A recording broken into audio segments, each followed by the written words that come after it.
2, Andrew Reed. Batting second, the first baseman, number 5, Jackson Glenn. Batting third, the pitcher, number 9, Blake Burkhart. Batting fourth, the DH, number 45, Jordan Jones. Batting fifth, the right fielder, number 10, Will Stiers. Batting sixth, the left fielder, number 13, Bennett. And welcome to Diamond Field on the campus of St. Anne Pacelli High School as the Pacelli Vikings get set to close out the District 5 season as they play host to Strong Rock this afternoon in a doubleheader. I'm Dave Platt along with producer Toygar Isla. We'll be here to bring you all the action. The Vikings coming into the ballgame with a record of 12-15, Strong Rock 11-16. The big thing, though, is Pacelli 2-8 in district, Strong Rock 3-7 in district. The Vikings are looking for a sweep that would put them in a tie for fourth. If Strong Rock manages that, they would end up in a tie for third. So there's a lot on the line for both ball clubs. In addition, you're looking at playoff seeding. Pacelli coming in number 10 in the 4A rankings, Strong Rock number 11. And this is a huge showdown, folks. So there's a lot riding on this one for the Vikings and for those Strong Rock Patriots. The Vikings, of course, the head coach is Casey Rasmussen, his first year with the Vikings. The head coach for Strong Rock is Todd Rowley. Rowley is the former head coach at the University of Tennessee. His son, T, is a freshman catcher on this ball club.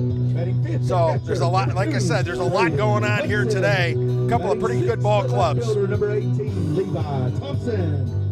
Batting seventh, the pitcher, number 4. And the Vikings are taking to the field. And if we can, we get into the starting lineups for Strong Rock. Batting order for Strong Rock. Andrew Reed, the shortstop, will be leading things off. Jackson Glenn, the first baseman, bats second. Blake Burkhart hitting third. He is the pitcher. Jordan Jones, the DH, will be batting fourth. Will Stiers will be in right field hitting fifth. Bennett Morrow, the left fielder, is hitting sixth. The catcher, Todd Rowley Jr., he will be batting seventh. He's a freshman. Second baseman Brody Spann will bat eighth, with Blake Chupp at third base and batting ninth. Blake Hahn in center field is the guy that's being DH'd for. As for the Vikings in the field, here's how they will take to the field. In the outfield, Levi Thompson in left, Nolan Vaughn in center, Merrick Miller will be in right field, Connor Zitrow at third, Jacob Velos in short, Cam Carino at second, Dustin Sherman at first. Brayton Hudson will be behind the plate, and on the mound, Austin Dannison, the senior left-hander. Danny's making his 11th appearance of the season. He carries a 4-4 record into the ballgame with a 2.62 earned run average. He's pitched 48 innings, given up 43 hits. He's struck out 60 and given up 25 walks. He's also hit 6 batters, thrown 5 wild pitches. Opposing hitters are hitting 221 off of him. So, Dannison is probably the number one pitcher on the staff. He's been the one that's gone out, gotten the most starts, and done the most damage to opposing ball clubs. For the Vikings, again, this is a big doubleheader. A sweep would put them into a tie for fourth place in district and would ensure them at least the number 10 ranking going into the playoffs next week. As I mentioned, also Strong Rock at 11, right behind the Vikings. The rankings 6.3, 6.6. It's close. So whoever comes out on top of this doubleheader is going to be in the driver's seat for the number 10 slot. So here we go. And Andrew Reed stepping up to the plate for the Patriots. The senior shortstop's hitting .375 of the season. No home runs, 23 runs batted in. Dannison pitching out of the stretch here. His first pitch. Reed takes it. A little bit outside, ball 1. So 1-0 count on Andrew Reed, the first pitch. And the time to start is 5:01. Weather conditions are beautiful. Partly cloudy, 86 degrees. Dannison's 1-0 pitch. Reed driving it to left field. Levi Thompson throwing to his right. An over-the-shoulder catch, making the catch. A pretty catch, to say the least. So the first out of the top of the first inning. Reed got a lot of that one, but Thompson was able to get on his horse and pull it in with an over-shoulder catch. So 1 out here in the top of the first inning. That brings up Jackson Glenn, the senior first baseman. Glenn is hitting .348 on the year. No home runs, 24 runs batted in. Dannison, again, pitching out of the stretch here in the top of the first inning, and his first pitch a little bit inside, ball 1. As I mentioned, the weather is gorgeous out here. Partly cloudy, 86 degrees, a little bit warm. The sun's making it feel a little bit warmer than that. The wind's out of the south at 10 miles an hour, gusts to 16. Dannison in the stretch, and here is his 1-0 delivery. Swung on, hit the center field. Will it hang up long enough? No, it does not. Nolan Vaughn has to take it on one hop, so it's a single to center field for Justin Glenn, and the Patriots in business here in the top of the first inning. And now stepping up to the plate for Strong Rock will be Blake Burkhart, the pitcher. Batting number 9, Blake Burkhart. Burkhart, the senior, he leads in most hitting categories. Burkhart hitting .435 with 1 home run and 17 runs batted in. First pitch to Burkhart. Up high, ball 1. Glenn taking a fairly decent lead off of first base. He's got 5 stolen bases on the season. Dennison comes set. 1-0 pitch. A little bit low. Fastball. So the count now 2-0 on Blake Burkhart. The senior, the most dangerous hitter. His on-base percentage, .534, .706 slugging percentage. He's got a dozen doubles and 4 triples. 2-0 pitch, catches the corner, strike 1. 2-1 count now on Blake Burkhart. Dennison looking to try to stay in front of the hitters. Had to do a little searching for the strike zone so far. The 2-1. Ground ball up the middle. Velos flips it to Carino, over to first for Sherman. 6-4-3 double play, and that ends the inning. So, for Strong Rock, in the inning, no runs on 1 hit, no errors, nobody left on base. At the end of 1/2 inning, Strong Rock 0, Pacelli coming to bat. You're watching Vikings baseball on Georgia-Alabama Sports Live.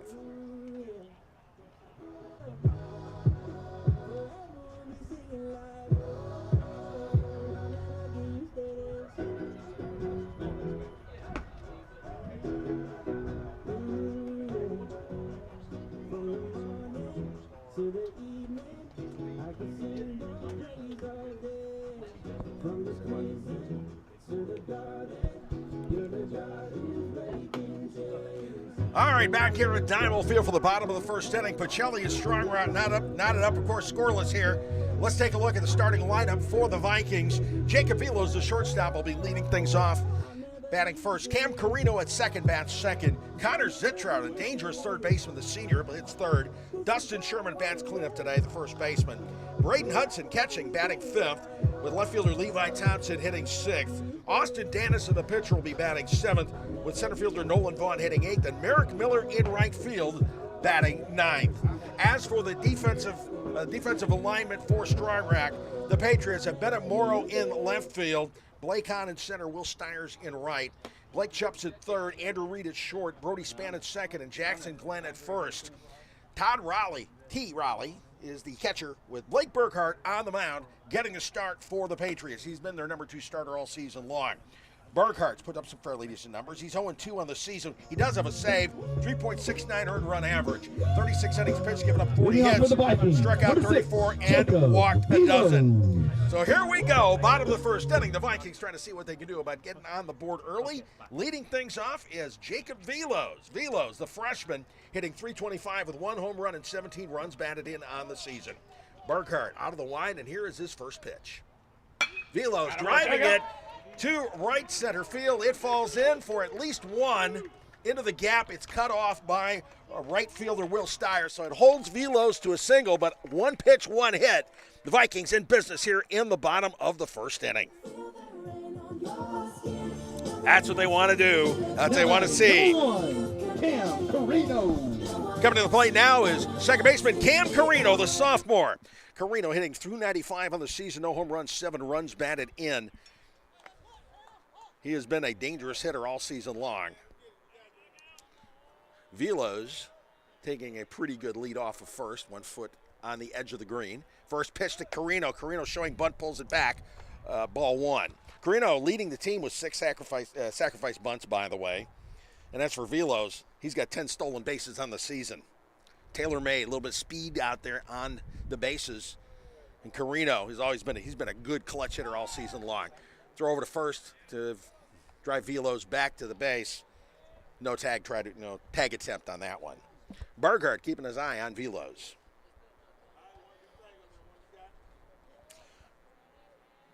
Burkhart comes set.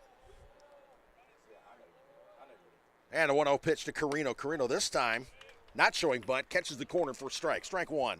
1-1 count on Cam Carino. Been looking for third baseman Blake Chupp to see if he's crowding coming on in or not. After Carino showed bunt on the first pitch.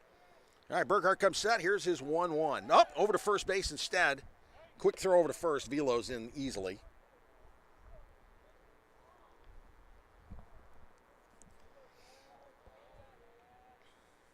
Vikings have been fairly aggressive on the bases all season long. Burkhart comes set. The 1-1. Carino shows bunt, pulls back.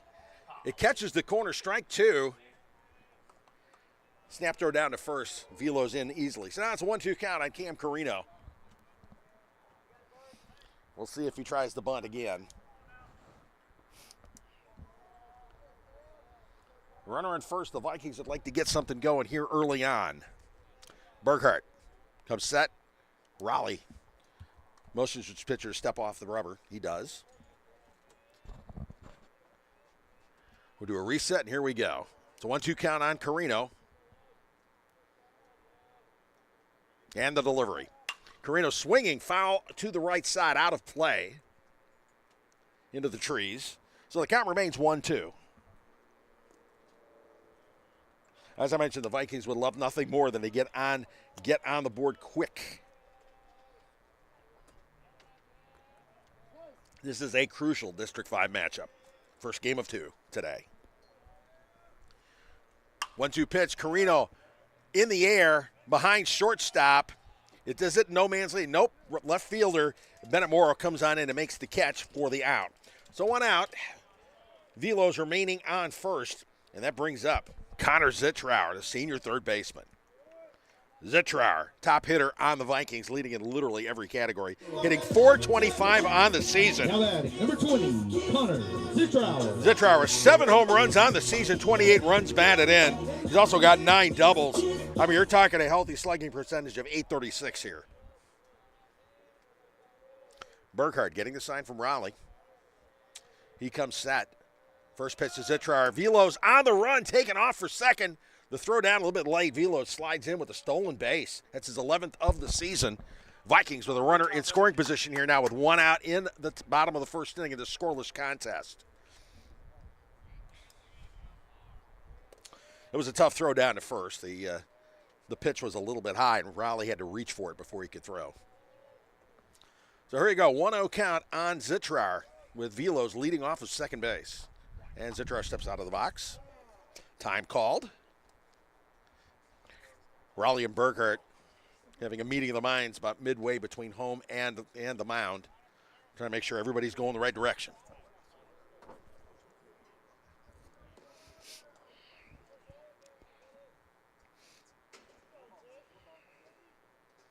Again, Velo's a fast runner down there. They got to be careful with him. I mean, he's already got the 1 steal today, giving him 11 on the year. Burkhart comes set. Here's the 1-0 delivery. Zitrower fouling it straight back. It misses all the cars. Maybe we'll have a good night because the last ball game here, we had like 7 or 8 cars get hit. All right, count now 1-1 on Connor Zitrower. Don Bales is a plate umpire. Darrell Owens calling the bases.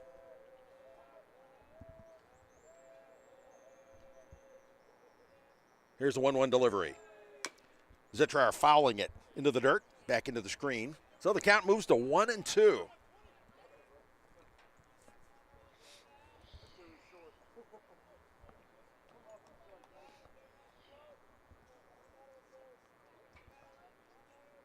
Vikings trying to do a little damage here in the bottom of the first. Burkhart gets the sign, comes set. His 1-2 pitch.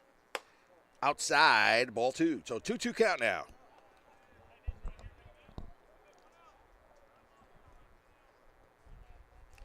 We'll see how things play out here. With 1 out, you're not going to have Velos going on the hit. Especially if it's to the left side.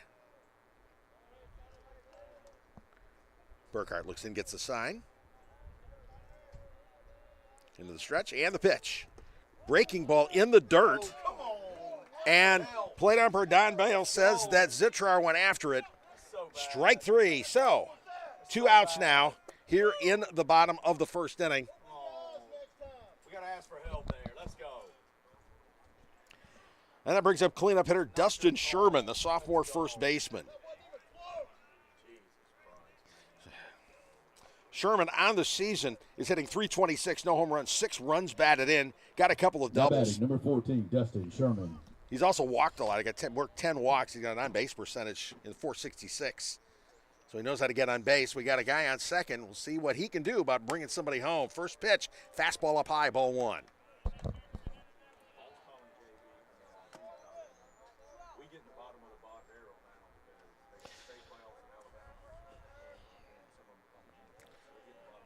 So, Burkhart getting the sign from Raleigh. Comes set.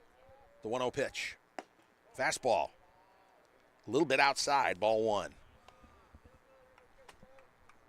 So 1-1 count here on Dustin Sherman. Sophomore got off to a little bit of a late start on this season. Well, he was healing up from a football injury. It cost him the entire football season. He was originally slated to be the quarterback. He's played well enough, and he's earned that starting first base slot. Velos goes on the pitch. Steal of third. He is safe. So Velos stealing third. It's a 2-1 count now on Sherman. Now a guy just 90 feet away. Sherman trying to see what he can do by hook or crook to get the man across the plate. Velos got a really good jump on that one. Burkhart coming set. The 2-1. Sherman hitting it in the air to the right side. It is drifting foul over toward the batting cages. So the count now 2-2. Deuces wild. 2-2, 2 outs here in the bottom of the first. Vikings close. They got to get this man across. Velos leading off third. And the 2-2 delivery. In the dirt. Full count now. Sherman's worked the count full. 3-2 count.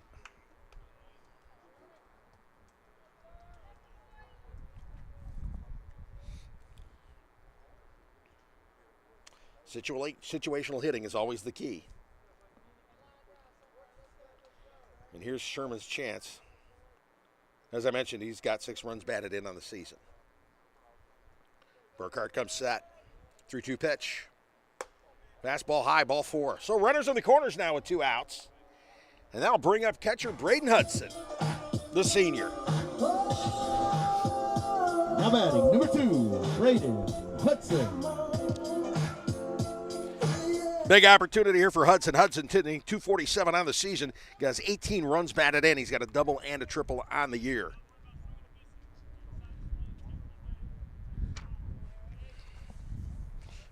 Head coach Casey Rasmus telling him to just swing away and get what you can. Runners on first and third here. Sherman taking a fairly sizable lead. Velos over on third. First pitch up high, ball 1. Sherman just kind of trots down to second base. Raleigh fakes a throw. Nobody was moving anywhere. So now we got runners on second and third here with 2 outs. Huddy looking to see what he can do about driving them both home.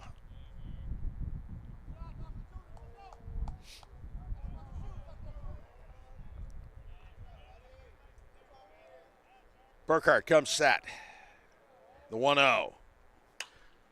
Hudson fouls it off to the right side. Will it stay in the bound? Now it goes barely out of play. First baseman Jackson Glenn had ideas on it, but the ball finally drifted a little bit foul, probably about 6 feet on the other side of the fence. So it's count now 1-1 on Braden Hudson.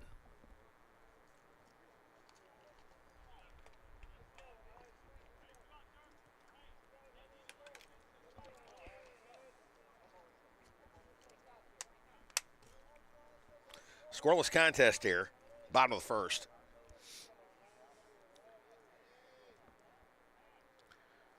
Burkhart, the 1-1 delivery. Breaking ball, catches the corner, strike 2. 1-2 count now on Braden Hudson. Well, it's time to protect the plate, but see what you can do. With 2 outs, everybody will be off with the hit. If the ball's hit, everybody's going to be off with with contact. So. Good opportunity to pick up a couple. Burkhart's 1-2 delivery. Breaking ball. Outside. Count now 2-2 on Braden Hudson.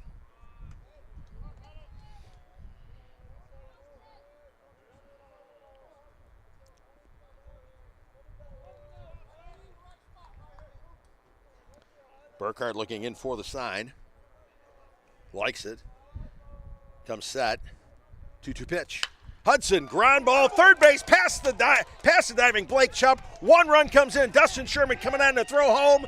Sherman slides in safe. Hudson goes to second on the throw. So it's a 2-run single for Braden Hudson. The Vikings are on the board. Hudson advancing to second base on the throw home. So the Vikings jumping out to an early 2-0 lead, just what they wanted to see. And that opens things up for Levi Thompson, the left fielder. Now batting, number 18, Levi Thompson. The sophomore hitting .263 on the season with 11 runs batted in. Also had a good, nice defensive play in the top of the first inning with an over-the-shoulder catch out there in left field. So 2-0 Vikings here. 2 outs. He'd love to trade places with Hudson. First pitch, Thompson takes it, strike one. Fastball low outside is perfect. So 0-1 count now on Levi Thompson. Hudson taking a nice solid lead off second base. He's a catcher, but he's got good speed. Here's the 0-1. Breaking ball way outside, 1-1.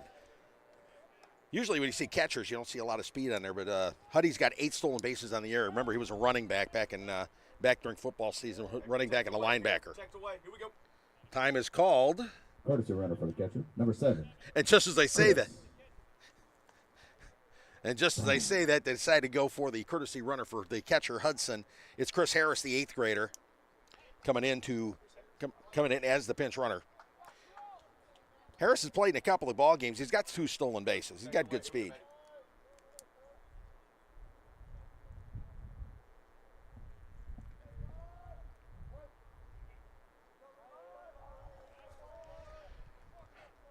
Burkhardt comes set. Here's his 1-1. Thompson, big swing and a miss, strike 2. 1-2 count now on Levi Thompson. Runner's going to be off on contact.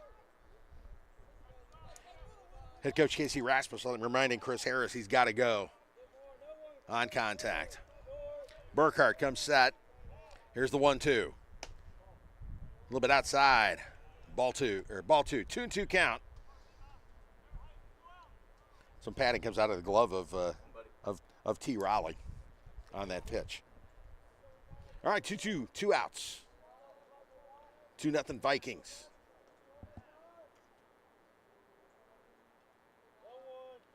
Burkhardt stepping off the rubber.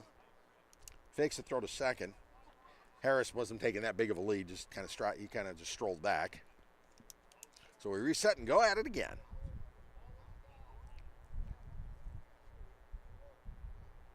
Here's the pitch.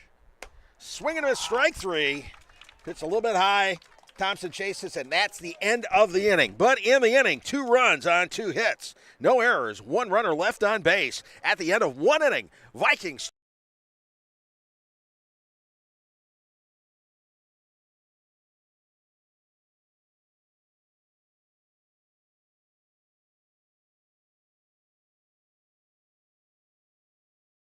Get ready to smile.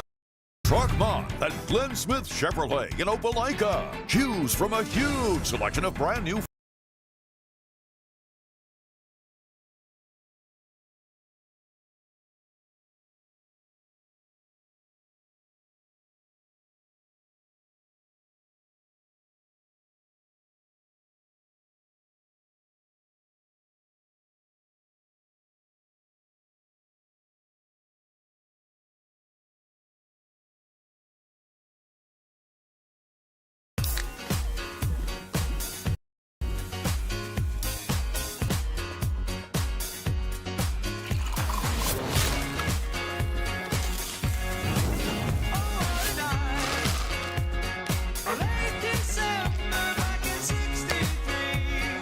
Get your grills out this summer with Pepsi, the official beverage of grills.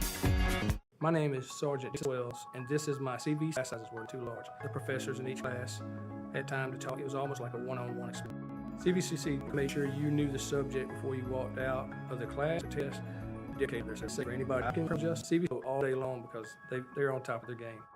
Even though I'm away at college, Kinetic Credit Union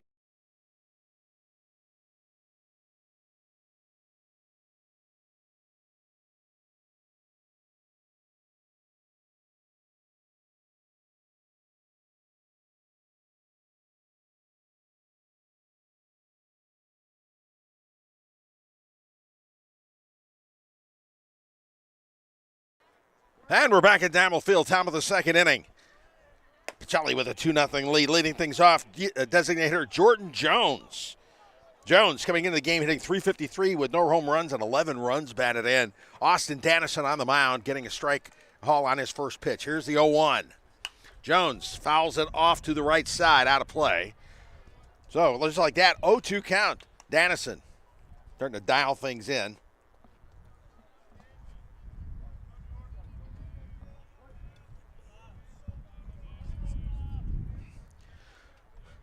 Here's the 0-2. High, ball one, trying to get Jones to chase it. Dannison gave up that hit in the first inning, but then threw what turned into a tailor-made double play ground ball. Trying to take command of this thing. The 1-2 pitch to Jones. Breaking pitch. Jones gets a piece of it, stays alive. Count remains at 1-2.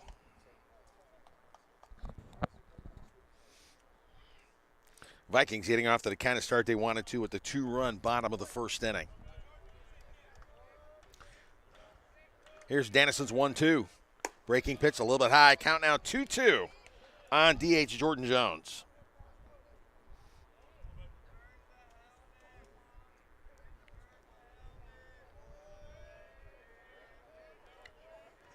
Two-two. Breaking pitch. Big swing and a miss. Pull the string on that one. That slow curveball gets Jones swinging for the first out of the inning. And that brings up Will Stiers, the senior right fielder. Now batting number 10, Will Stiers. Stiers hitting .342 on the season with 21 runs batted in. He's had 6 doubles, a triple, scored 14 runs on the year. Got a solid .404 on-base percentage. First pitch to Stiers. Ground ball right up the middle. Cam Carino on the run. Grabs at the off-balance throw to first. A little bit wide. Dustin Sherman making a nice scoop. But that's an infield hit for Stiers. Wasn't much Carino could do. The chopper went over of Dannison's head. Carino on the run, grabbed it. He tried to originally throw. He had to double clutch it. A little bit off balance. The throw was a little bit wide. Sherman did what he could and corralled it to keep it from being anything worse. So an RBI, so it's a infield single to start things off for Stiers. That brings Bennett Morrow to the plate. Dannison out of the stretch. First pitch to Morrow. A little bit inside. Ball one. Morrow hitting .306 on the season. 11 runs batted in. A couple doubles and a triple for him. Scored a dozen runs.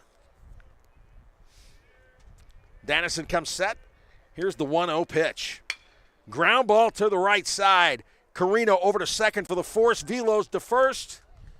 Not quite in time. So it's a fielder's choice in the second out of the inning. Nice play. There wasn't much they could do with that. It was a slow hit grounder. They got the maximum out of it. Almost did get Morrow. So with 2 outs and runner on first, Todd Rowley coming to play T, the freshman catcher. Rowley hitting .216 out of the year with 9 runs batted in and a couple of doubles. Now batting number 29, Todd Rowley. Freshman showing good promise this season, to say the least. Dannison flips it over to first base. Trying to keep Morrow honest over there. Morrow with 4 stolen bases on this season.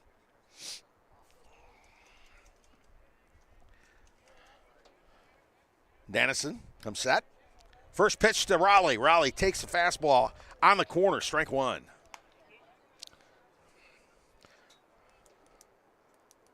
Dannison had a little trouble getting in front of the hitters in the first inning. He's done a much better job here in the second, settling in.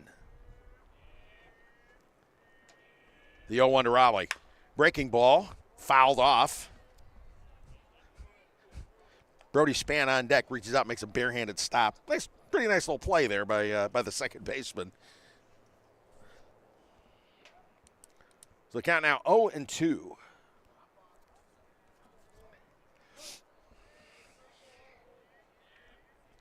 Dannison comes set, 0-2 pitch. Ground ball up the middle, and Cam Carino snags it, steps on second, and that is the inning. So in the inning, no runs on 1 hit, no errors, 1 runner left on base. At the end of 1 1/2 innings, Pacelli 2, Strong Rock nothing. You're watching Vikings baseball on Georgia Alabama Sports Live.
And we're back at Diamond Field here for the bottom of the second inning. The Pacelli Vikings holding a 2-0 lead over the Strong Rock Patriots. Vikings putting a couple of runs on the board in the bottom of the first inning, trying to see what they can do about matching things up. In this inning, they're going to have the 7, 8, and 9 hitters coming up, with pitcher Austin Danis will be the first guy to take swings against Blake Burkhart, the senior pitcher, who struggled a little bit in that first inning, giving up a couple of hits and those 2 runs. Of course, the Vikings ran wild out of bases with 3 stolen bases on there, 2 of them by Jacob Velos. All right, here comes Dannison, the senior pitcher. Number 4, Austin Dannison. Dannison hitting 136, but he's got a home run and 6 runs batted in. The last few games, he found his hitting stroke. He's been ripping the ball pretty good. First pitch, Dannison taking on the outside corner, strike 1. The senior, when he's not pitching, will be playing out in the outfield, whether most likely will be in right field. 0-1 pitch. Dannison swing and miss, strike 2. 0-2 count. Burkhart getting ahead on this hitter.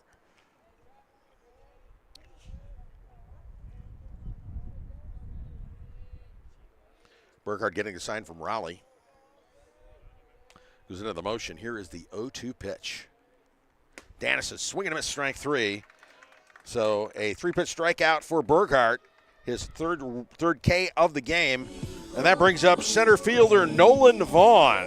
Number 8, Nolan Vaughn. Vaughn hitting 159 on the season, no homers, 10 runs batted in. He's got 3 sacrifice flies, leads the team in that category. Been pretty good at getting on base anyway. He's got 10 walks as well. And the first pitch to Vaughn. Fastball up high, ball 1. Head coach Casey Rasmus telling him to step into it and see what he can do with this thing. Burkhart, the motion, 1-0. And it nails Vaughn right in the shoulder. That might leave a little bit of a bruise. So a runner on first with 1 out here in the bottom of the second. That's the 5th time Vaughn's been hit by a pitch this season. Now batting, number 3, Merrick Miller. T. Raleigh out there talking to Burkhart, trying to get him back on track. That brings up number 9 hitter Merrick Miller, the right fielder. Miller hitting .214 on the season. He's got 11 runs batted in, a couple of doubles. He got off to a great start early on. Had at least one big 3 RBI game. Looking to see what he can do here. Vaughn taking a big lead off first base. First pitch, Miller showing bunt, pulls back, ball 1. Miller, by the way, leads the team. He's walked 17 times.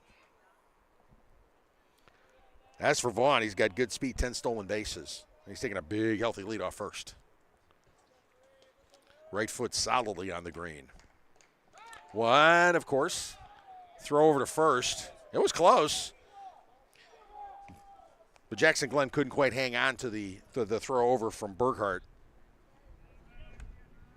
That was a serious attempt, too, so Vaughn knows exactly what he's got, how much room he can take. Not quite as big a lead this time. First pitch, or 1-0 pitch, rather, to Miller, outside, ball 2. 2-0 count now on Merrick Miller. Jacob Velos, the shortstop and leadoff hitter, is on deck. Burkhart comes set over to first. Didn't even try tagging. It was a serious throw, but Vaughn slid in easily. It's a good hitter's count for Miller, 2-0. Burkhart looks over, comes set, 2-0 pitch.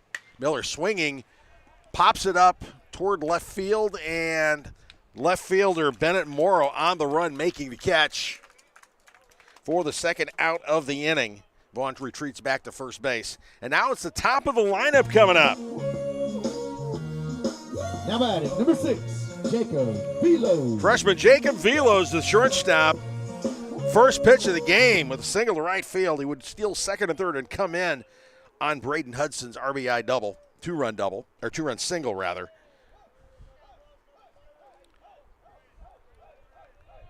Velos trying to see what he can do about getting some going with 2 outs here with 1 runner on first. Vaughn breaks. The pitch is in the dirt. Vaughn sliding into second easily with the stolen base. Raleigh had all he could do to keep it in front of him. So runner in scoring position here with 2 outs. Good speed on second, so a hit could mean a run here. And with 2 outs, Vaughn will be on the move, on contact. Velos with 17 runs batted in on the season. He's third on the team in ribbies. He's been a good situational hitter all season long.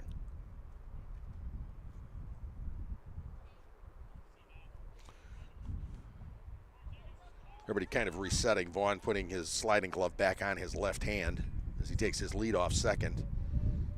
Burkhart looking in, get the sign from Raleigh.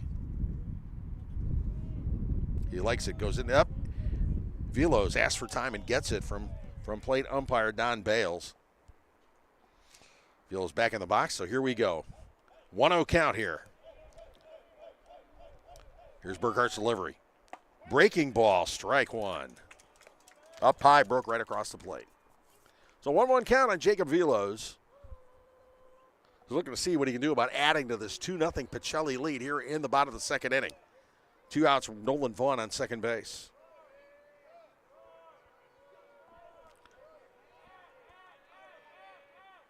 And the time is called. Time was called. Velos called for time because Burkhart was taking forever. And plate umpire Don Bales verbally said time just as Burkhart started going to the motion.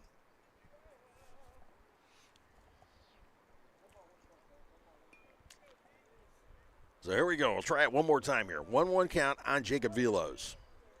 Vaughn taking a big lead off of second. Shortstop Andrew Reed shading back there.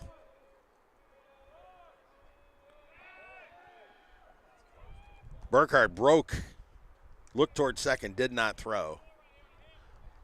They're trying to keep Vaughn close. I mean, they know his speed.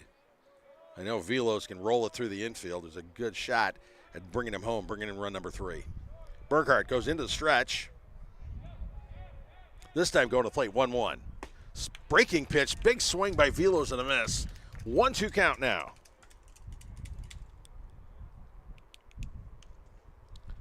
So now the freshman will change tactics and more protect the plate here. But a hit could mean a run here. Good opportunity here in the bottom of the second. Burkhart comes set. Here's a whoop. Nope. He looked back towards second. Nobody was back there. Vaughn scampered back just the same. A lot of games going on back there with shortstop Andrew Reed fading behind Vaughn. Going back to his position. Here's that 1-2. Swing and a miss from Velos. It was in the dirt, so drop third strike, but K2-3, and that ends the inning. In the inning, no runs on no hits, no errors, 1 runner left on base. At the end of 2, Pacelli 2, Strong Rock nothing. You're watching Vikings baseball on Georgia Alabama Sports Live.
And back at Diamond Field here for the top of the third inning. Pacelli with a 2-0 lead on Strong Rock. And an 8-9-1 coming up for the Patriots. Brody Spann, the second baseman, leads things off. First pitch. Outside, ball 1. Spann hitting .257 on the season. No home runs, 8 runs batted in. Austin Dannison comes set. Here's his 1-0. Fastball up high, ball 2. I was about to say he's been pitching efficiently so far this game. He finished the second inning with throwing just 20 pitches, most of them strikes. A little bit behind his leadoff hitter here in the third. 2-0 pitch. And it nails him. So a hit by pitch, and the leadoff man is on base for the Patriots. Brings up number 9 hitter Blake Chupp, the third baseman. Number 15, Blake Chupp. Chupp on the season ending 283 with 9 runs batted, and he's also got 4 doubles.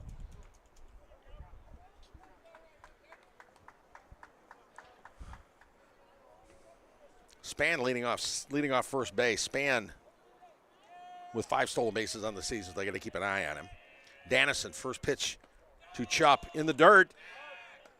Span straight off first a little bit. Braden Hudson with a snap throw down to first, but Span slid in safely. So 1-0 count now on Blake Chupp. Dannison coming set. 1-0 delivery. Catches a corner, strike 1. 1-1 count now. Dannison getting back on it. He's been, as I mentioned, been throwing an efficient game. Lots of ground balls, making folks beat it in the dirt. 1-1 pitch in the dirt. So the count now 2-1. Strong Rock with the leadoff man on, trying to see what they can do here to cut into the Vikings' 2-0 lead. 2-1 pitch, outside, ball 3. 3-1 count now on Blake Chupp, the number 9 hitter. Dannison, I know, would love to throw another one of them double play ground balls. Here's his 3-1. Ground ball to third. Connor Zitrard kind of knocks it down. It was to his left. There was a big stretch to it. He knocked it down, kept it from going into the outfield, but nothing doing there. It looks like it's going to be an infield hit. At least I would call it that. An infield hit for Chupp, so it puts runners on first and second with nobody out. And the top of the order coming up, Number 2, Andrew Reed. Catcher Braden Hudson out to talk to Danny. Slam on the shoulder, go, you got this. Let's get it done. Reed in the first inning hit a fly ball to left field. He hit it. He got a lot of wood on it, but Levi Thompson making an over-the-shoulder catch for the first out of the game. So here we go, first and second, nobody out. Dannison's first pitch to Reed. Reed showing bunt, pulls it back. Said a little bit outside.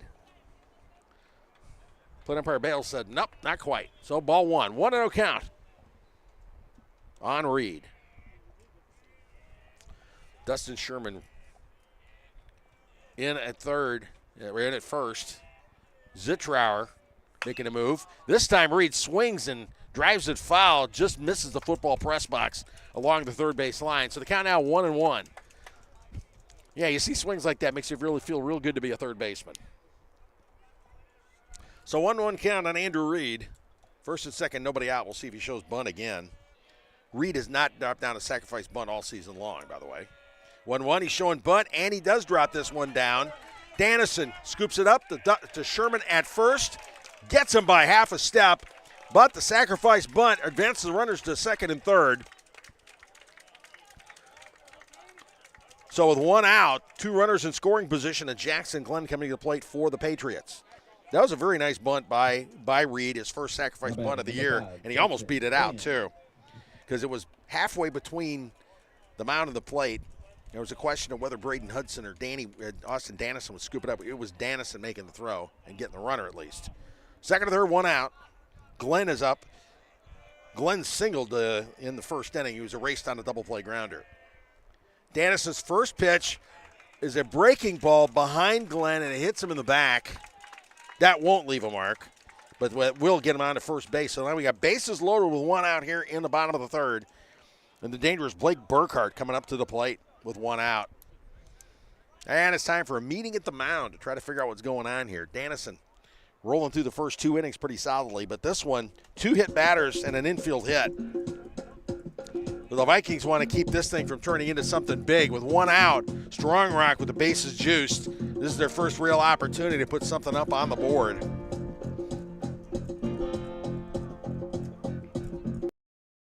Continuing. Dannison, like I said, was looking good. He's got one strikeout, but the two hit batters, it's the same as a walk. Free passes are no good. Now Burkhart. Now batting number 9, Blake Burkhart. In the first, Burkhart grounded to short and turned into a 6-4-3 double play to end the inning. First pitch from Dannison catches the outside corner, strike one. 0-1 count on Blake Burkhart, who is Strong Rock's leading hitter coming into the game, hitting .435. Dannison gets the sign from Hudson, steps off the mound, but he stepped off the mound wrong. He is called for a balk, and the run trots home. He twitched wrong. It was clearly a balk. Second balk of the season by a Vikings pitcher. The other one was by Billy Smith early in the season. So that's a gift run. 2-1 now. 0-1 count on Burkhart with runners in second and third, one out. The pitch, breaking ball, catches the corner for strike two. 0-2 count on Burkhart. Dannison did a little do-si-do on the mound. You can't do that. Let's see if we can get out of this thing with no more damage. Gets a sign from Hudson. Here's the 0-2 delivery. Burkhart sending it to center field. Nolan Vaughn camping under it. It's deep to center. Runner on third breaks. He will score easily. They hold the runner on second, but the tying run comes home on the sacrifice fly to center field by Blake Burkhart. And the game knotted up now 2-2.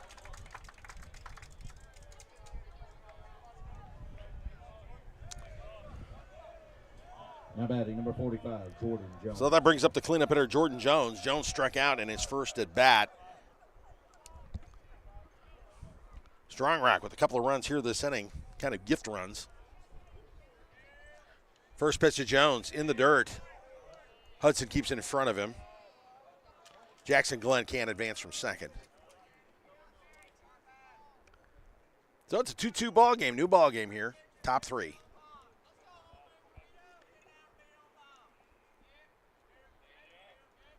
Dannison in the stretch.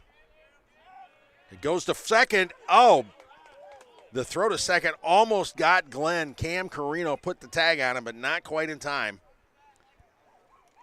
Good move by Dannison.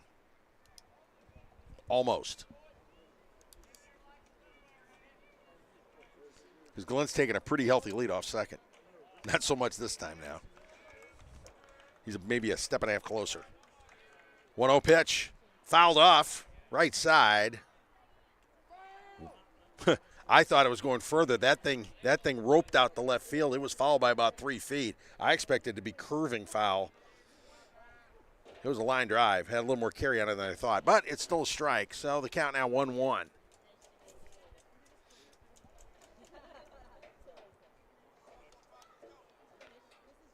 Jones with 6 extra base hits on the season. Dannison comes set, and here's his 1-1 delivery. Again, he broke his knees and stopped, and he was called for a balk, his second balk of this inning, and that was a clear balk also. No argument coming from the dugout. He had come set, and he flexed his knees. Can't do that. That's the beginning of your motion to the plate. So now there's a runner on third with 2 outs. The count 1-1 on Jordan Jones. Dannison's 1-1 delivery. A little bit low, ball 2. A little bit inside too. So 2-1 count on Jordan Jones. Just trying to see what he can do about getting Jackson Glenn across the plate. The pitch. Breaking ball, catches the corner, strike 2. 2-2 count now. Vikings trying to get out of this thing without allowing any more runs. The 2-0 lead has been dissipated. It done disappeared. 2-2. Jones, a dribbler down the third base line, rolling foul. Connor Zitrar scoops it up to make sure it stays that way. So the count remains 2-2 on Jordan Jones. Here at the top of the third inning of this 2-2 contest.